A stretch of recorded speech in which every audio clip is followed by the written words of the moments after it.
मी कोकणात राहतो आणि आजचा व्हिडिओ कोकणासंदर्भातला आहे। मला बरेच जण म्हणाले की एवढी मिसळ फेमस आहे तर तू मुंबई पुणे किंवा बाहेर मोठ्या शहरात गेलास तर भरपूर पैसा कमवशील, पण इथे जी शांतता आहे ना ती म्हणजे बाहेर पण पैसा आहे सगळं आहे, पण कोकण सोडून मला काय जायचं नाही। कारण बरेच जण मला म्हणतात, ते पर्यटक पण म्हणतात की तुम्हाला एवढी मिसळ चालते तर मग तू कोकण सोडून बाहेर काय एंट्री मारतेस, करोडपती होशील, काय लक्झरी होशील, बरंच काय काय काय गोष्टी असतात। ते अर्थात चांगल्यासाठी सांगतात, पण मी इथे कोकणात प्रचंड सुखी आहे। बघा, माझ्या डोक्यावर कोण बॉस नाही आहे।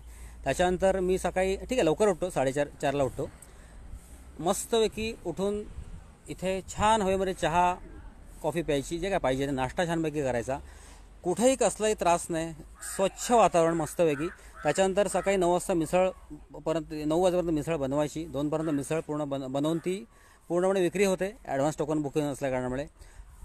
3पर्यंत जरासा आराम करायचा, परत 4ला ऑनलाईन ज्योतिष पाहायचं, देशाविदेशातले कॉल असतात, संध्याकाळी 7:30-8पर्यंत ते काम पूर्ण होतं, काही वेळा रात्री 11 वाजतात, 11-12 वाजतात।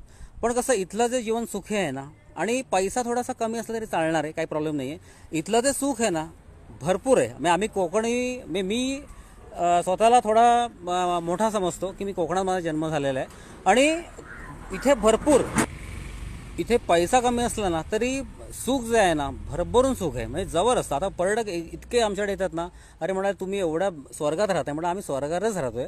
कारण गंमत कशी आहे की अर्थात प्रत्येकाला प्यारं असतं, मुंबईत राहणाऱ्याला मुंबई प्यारी आहे, तुम्ही व्हिडिओ बघणार ते तुम्हाला ते घर प्यारं आहे की तुम्हाला तो एरिया प्यारा आहे, मला त्याच्याबद्दल काय म्हणणं नाही। मी फक्त कोकणाबद्दल बोलतोय। ज्यांनी मला प्रश्न विचारला, एक सहज गोष्ट शेअर करतोय। कसं असतं, पैसा सगळे पैसा मिळतो, पैसा कुठे मिळत नाही, काम केलं की पैसा मिळतो, पण पैशासोबत सुख पण मिळायला पाहिजे। ते मला सुख कोकणात मिळते। आणि बरेच जण मला म्हणतात की अरे यार तू मुंबई पुण्यात किंवा बाहेरच्या इथे जर मोठा विषय केलास ना मिसळचा तर तुला भरपूर पैसा मिळेल। माझं प्रामाणिक मत आहे की पैसा कमी मिळाला चालेल, पण हे सुख आहे ना मस्तपैकी। आणि कोकणातले लोक कशी एकमेकांना आता इथे एकाला जर हाक मारली ना तर 100 लोक जमा होतील।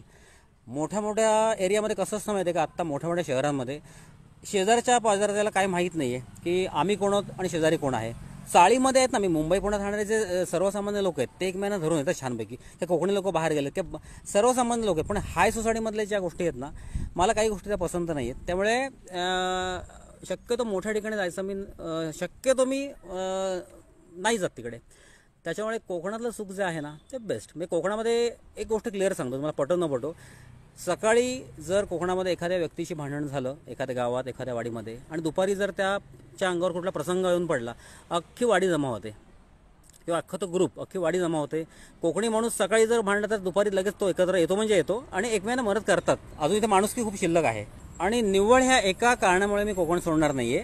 हां, आणि कामानिमित्त जे बाहेर आहे ते तो त्यांचा वैयक्तिक प्रश्न आहे, आणि किंवा ठीक आहे कसं आहे, शिक्षणाप्रमाणे पण इकडे जर काही डेव्हलपमेंट थोडीशी नसेल, कमी पडत असेल, की आता आमचे भावंड इंजिनियर आहे तर ते बाहेरच्या शहरामध्ये आहेत, ठीक आहे, काही ठिकाणी इलाज नसतो, पण मी माझी वैयक्तिक तुम्हाला गोष्ट सांगितली, आणि कोकणात मी पूर्णपणे सुखी आहे। त्याच्यामुळे मला कोणी असा प्रश्न विचारला मी त्याला उत्तर देतो। तुम्हाला मी सहज एक गोष्ट शेअर केली। धन्यवाद, आभारी आहे।